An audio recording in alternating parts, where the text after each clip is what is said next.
प्यारे बच्चों नमस्कार। आज का जो अपना पाठ है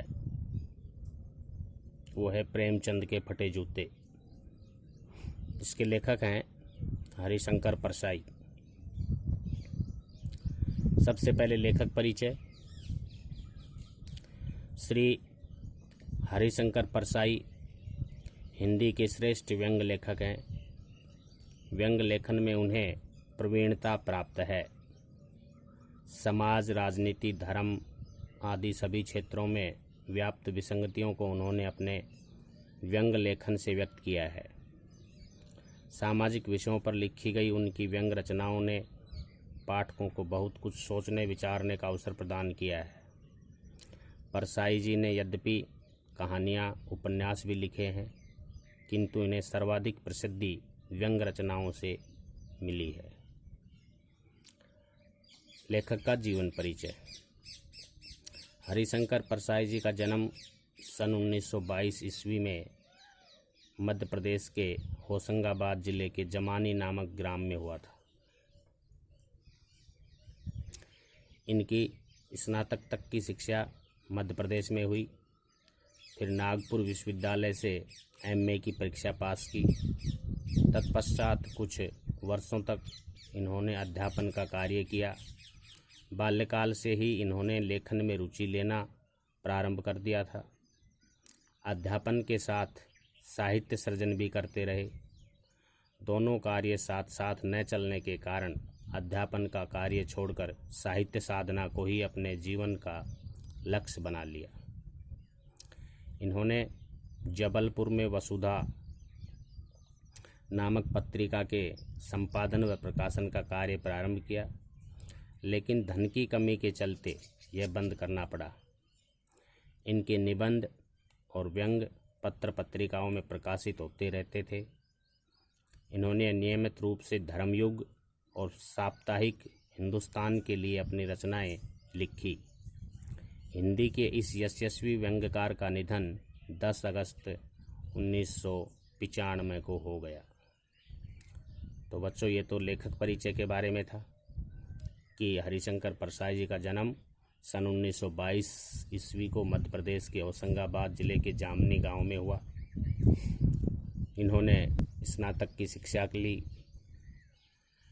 फिर नागपुर विश्वविद्यालय से एमए की परीक्षा पास की। बाल्यकाल से ही इन्होंने लेखन में रुचि लेना शुरू कर दिया था। सबसे पहले इन्होंने जबलपुर में वसुधा नामक पत्रिका के संपादन और प्रकाशन का कार्य किया, लेकिन धन की कमी होने के कारण उसे भी बंद करना पड़ा। इनके निबंध और व्यंग्य पत्र पत्रिकाओं में प्रकाशित होते रहते थे। इन्होंने नियमित रूप से धर्मयुग, साप्ताहिक हिंदुस्तान के लिए अपनी रचनाएं लिखी और 10 अगस्त 1995 को इस महान साहित्यकार का निधन हो गया। अब उनकी रचनाएं, कृतियाँ कि उनकी रचनाएं कौन कौन सी हैं। हास्य व्यंग्य संकलन कि हंसी मजाक और व्यंग्य के लेख कौन कौन से हैं। नंबर 1 विकलांग श्रद्धा का दौर।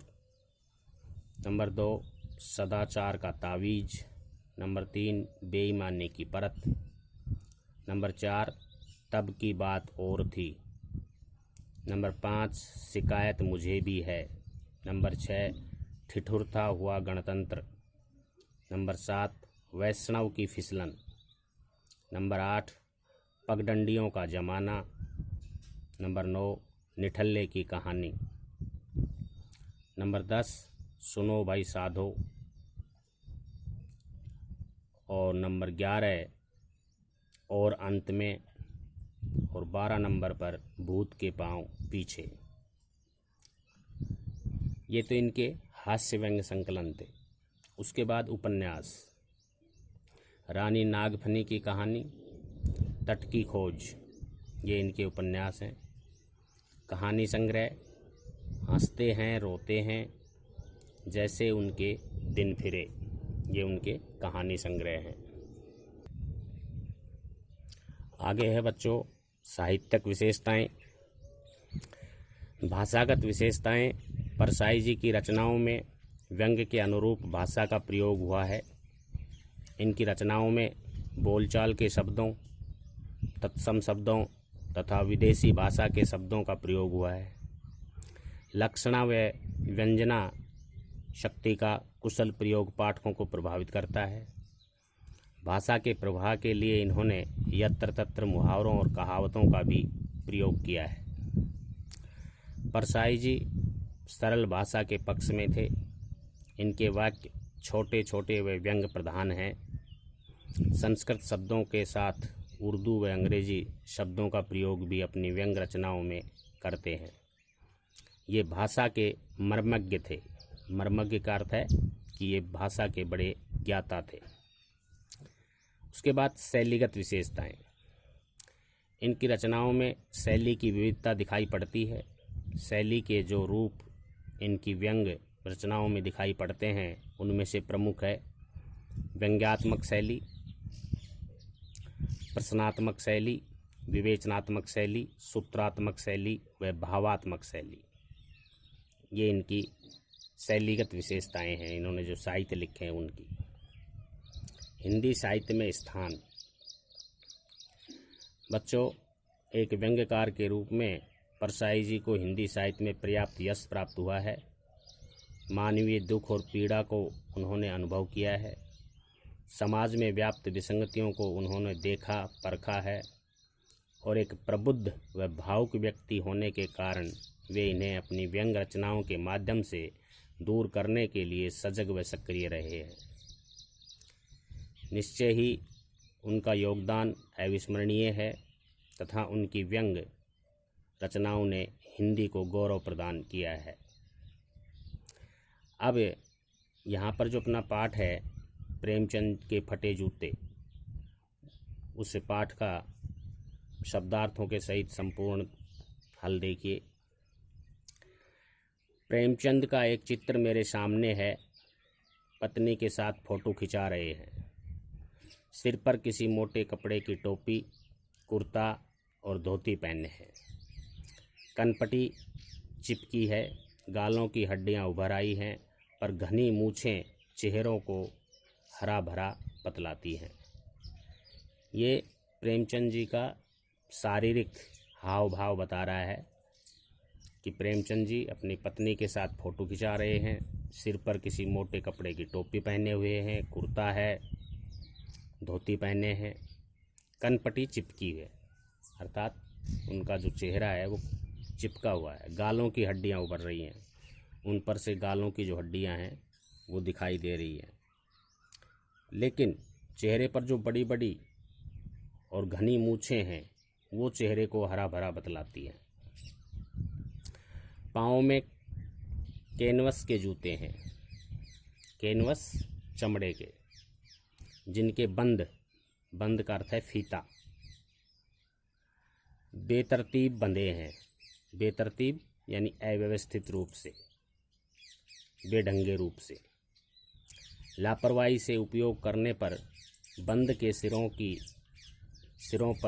पर की लोहे की पतरी निकल जाती है और जो फीते के ऊपर लोहे की जो पतरी होती है वो लापरवाही से बंद करने के कारण, अर्थात ऐसे वैसे ही बांधने से वो फीतों की पतरी निकली हुई है और छेदों में बंद डालने में परेशानी होती है, और जिससे जब वो फीते की ऊपरी सिरे पर जो लोहे की पतरी लगी रहती है वो निकल जाती है तो जूते में जो छेद होते हैं उसमें डालने से उसे परेशानी होती है।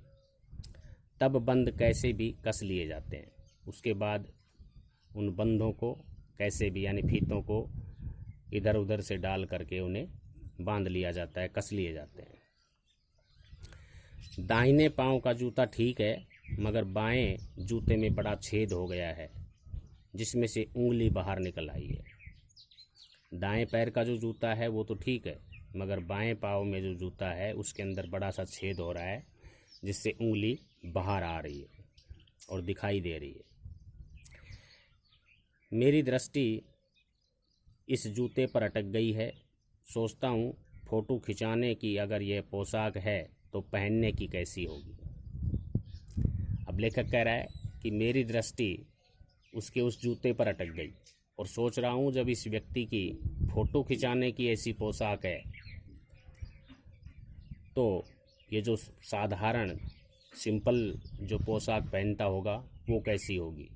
क्योंकि कोई भी व्यक्ति जब फ़ोटो खिंचाने के लिए जाता है तो अपने हिसाब से अच्छे कपड़े और अच्छा बन ठन के संवर के जाता है। नहीं, इस आदमी की अलग अलग पोशाकें नहीं होंगी। और लेखक सोचता है कि नहीं, इस व्यक्ति के पास अलग अलग पोशाक नहीं है, इसमें पोशाकें बदलने का गुण नहीं है। यह जैसा है वैसा ही फ़ोटो में खिंच जाता है। और इसमें कह रहा है पोशाकें बदलने का कोई गुण नहीं है, क्योंकि ये जैसा है वैसा ही फ़ोटो में खिंच रहा है, दिखाई दे रहा है। मैं चेहरे की तरफ देखता हूँ, क्या तुम्हें मालूम है मेरे साहित्यिक पुरखे कि तुम्हारा जूता फट गया है। पुरखे का अर्थ है पूर्वज जो होते हैं, कि साहित्यिक पुरखे अर्थात मेरे महान साहित्यकार पूर्वज, तुम्हें पता है कि तुम्हारा जूता फट गया है और उंगली बाहर दिख रही है। क्या तुम्हें इसका जरा भी एहसास नहीं है। जरा लज्जा का अर्थ है शर्म, संकोच, ये भी शर्म, और झेप नहीं है कि तुम्हें जरा सी भी संकोच, जरा सी भी शर्म, जरा सी भी झेप नहीं है। क्या तुम इतना भी नहीं जानते कि धोती को थोड़ा नीचे खींच लेने से उंगली ढक सकती है। अब यहाँ पे लेखक उन्हें प्रसन्न कर रहा है उनसे कि तुम्हें जरा भी शर्म नहीं है, जरा भी लज्जा नहीं है, कि क्या तुम्हें ये भी नहीं मालूम कि यदि धोती को थोड़ा सा नीचे कर लेते तो ये आपकी उंगली ढक सकती है। मगर फिर भी तुम्हारे चेहरे पर बड़ी लापरवाही, बड़ा विश्वास है। फोटोग्राफर ने जब रेडी प्लीज कहा होगा, रेडी प्लीज का अर्थ है कि फ़ोटो खींचने से पहले जो फोटोग्राफर बोलता है कि क्या आप तैयार हैं फ़ोटो खिंचवाने के लिए, और फिर वो कैमरे पर क्लिक करता है।